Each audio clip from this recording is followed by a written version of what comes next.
નમસ્કાર ખેડૂત મિત્રો, મારું નામ નારુભાઈ ડાભી છે, east west seed representative DSM Anand territory Gujarat. ખેડૂત મિત્રો, આજે આપણે એક ઈસ્ટ વેસ્ટની નવી વેરાયટી નાયરા કોળા જે પમ્પકિન કહેવાય એનો લાઈવ પ્લોટ જોવા આવ્યા છીએ. આપણી સાથે ખેડૂત મિત્ર છે, એમની સાથે આજે નમસ્કાર. નમસ્કાર. તમારો પરિચય આપજો. મારું નામ પટેલ બ્રિજેશ હર્ષદભાઈ છે. હું રાજપીપળા જિલ્લામાં નર્મદા જિલ્લામાં નવરાજોડિયા ગામમાં રહું છું. હું છેલ્લા 3 વર્ષથી આ કદ્દુનું વાવેતર કરું છું. ઓકે, હવે બ્રિજેશભાઈ, તમે આ 3 વર્ષથી વાવેતર કરો, આમાં નાયરા કોળા તમે પહેલી વાર વાવ્યા? આ નાયરા પહેલી વાર વાવ્યા. તો નાયરા તમે વાવ્યા પહેલાં કંઈ બેકગ્રાઉન્ડ જોયું હતું કે ક્યાંય? હા, મારા ફ્રેન્ડનું એક જોયેલું નાયરાનું વાવેતર જોયેલું. કારનું હતું એ વાવેતર? એ અમને 4-5 મહિના પહેલાંનું છે. 4-5 મહિના પહેલાં એને વેરાયટી તમે નાયરા જોયેલું અને એમની પછી તમે આમાં વાવેતર. તો તમને એ ખેડૂતો તમારા ગામના જ ગામના છે. હા, તો એમાં એમને સારું ઉત્પાદન મળ્યું? ઉત્પાદન સારું મળેલું. ઓકે. હવે બ્રિજેશભાઈ, તમે આજે કોળા 3 વર્ષથી વાવો? 3 વર્ષથી વાવો. તો આ ત્રીજું વર્ષ? ત્રીજું વર્ષ. હવે આ ખેતરમાં તમને આની પહેલાં કયો પાક વાવેલો હતો? આની પહેલાં મેં કદ્દુ જ વાવેલા હતા. ઓકે. અધર કંપનીના વાવેલા. એની મેં મને ઉત્પાદન નથી મળ્યું જોવે એવું. ઓકે. પ્લસ વાયરસ એની મેં લાગી જાય છે. ઓકે. તો તમને આ નાયરાની અંદર શું મતલબ કઈ રીતના સારું લાગ્યું, શું લાગ્યું? નાયરાની એક તો ફર્સ્ટ નંબર એ છે, ક્વોલિટી 1 નંબર આવે છે. જો માર્કેટમાં આપણે મૂકીએ તો પહેલા નંબરમાં થોડું વેચાઈ જાય છે આનું. પ્લસ આની મેં વાયરસની બહુ ડિફરન્સ નહીં રહેતો, ઉત્પાદન વધારે મળે છે. મતલબ બીજી વેરાયટી કરતાં તમને પ્રોડક્શન વધારે મળે. પછી જે તમે કહો મંડીમાં પેલું વેચાઈ જાય છે, તો એ કેવી રીતે વેચાય, શેના લીધે વેચાય? એને એક નંબર ક્વોલિટી નંબર આવે છે. ક્વોલિટી નંબર, કલર એક નંબર આવે છે અને શાઇનિંગ આવે છે. પ્લસ ફૂગ નથી લાગતી. આ વસ્તુ એવી છે કે એની મેં ફૂગ પહેલા આવી જાય, આની મેં ફૂગ નથી લાગતી. સાચી વાત છે. આ વર્ષે આપણે જોઈએ છીએ કે આ વર્ષે વરસાદનો પણ વાતાવરણ બહુ રહ્યું, છતાં આ તમે કઈ તારીખનું વાવેતર કરેલું? અને મારે એકચ્યુઅલી અત્યારે 3 મહિના થઈ ગયા. 3 મહિના પહેલા મેં આ વાવેતર કરેલું. કયા મહિનામાં વાવેતર કર્યું? 6થા મહિનાના એન્ડમાં વાવેલું હતું. 6થા મહિનાની એન્ડમાં વાવેતર કરેલું અને આજે લગભગ 3 મહિના થઈ ગયા. હવે બ્રિજેશભાઈ, આમાં વરસાદ કેટલો પડ્યો છે? અરે અહીં ટોટલી 57 ઇંચ વરસાદ થઈ ગયો છે. હજી વરસાદ રહ્યો અને આજે 2-3 દાડા થયા છે. 2 દિવસ જ થયા છે અને આજે હાર્વેસ્ટિંગ ચાલુ જ છે. આજે આજે 7મી પિકઅપ ચાલુ છે. 7 પિકઅપ. ઓકે. આપણે જોઈ શકીએ છીએ કે 7 પિકઅપ માલ આમાંથી તોડેલો છે. કદ્દુ બતાવજો.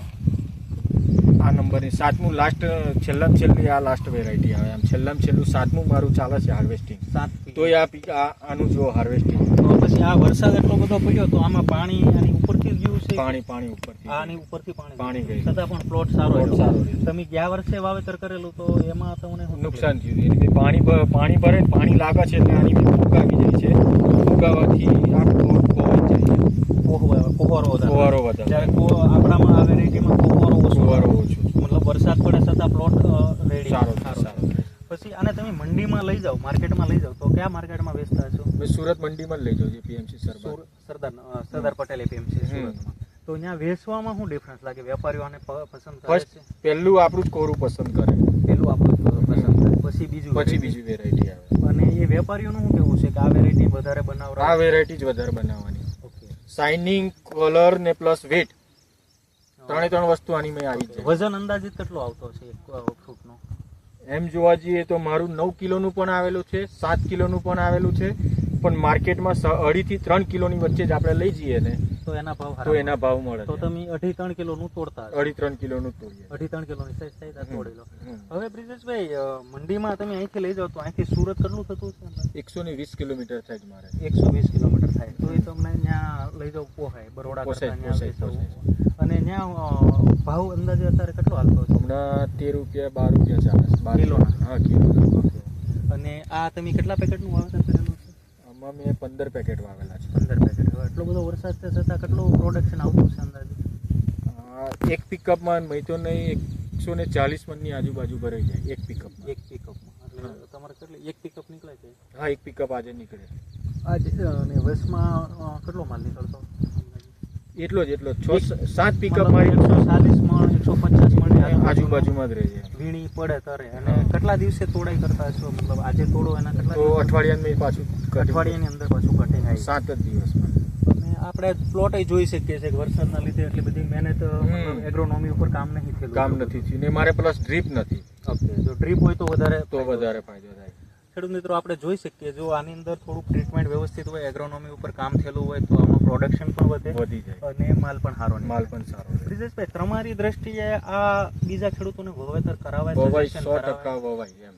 100% બીજો પાક વવો એની કરતા કદ્દુ જ વવાય, કદ્દુમાં સારું પડે. કદ્દુમાં સારું રહે. પછી તમે આમાં એક ફર્સ્ટ નંબર એક છે કે અમને ડુક્કરનો બહુ પ્રોબ્લેમ છે. આને ડુક્કર બગાડતું નથી ખાતું કે નથી વેલા ભાગતું. ઓકે, પ્લસ પોઈન્ટ આ છે હા, ખેડૂત હા, હા, માટે. બરાબર છે.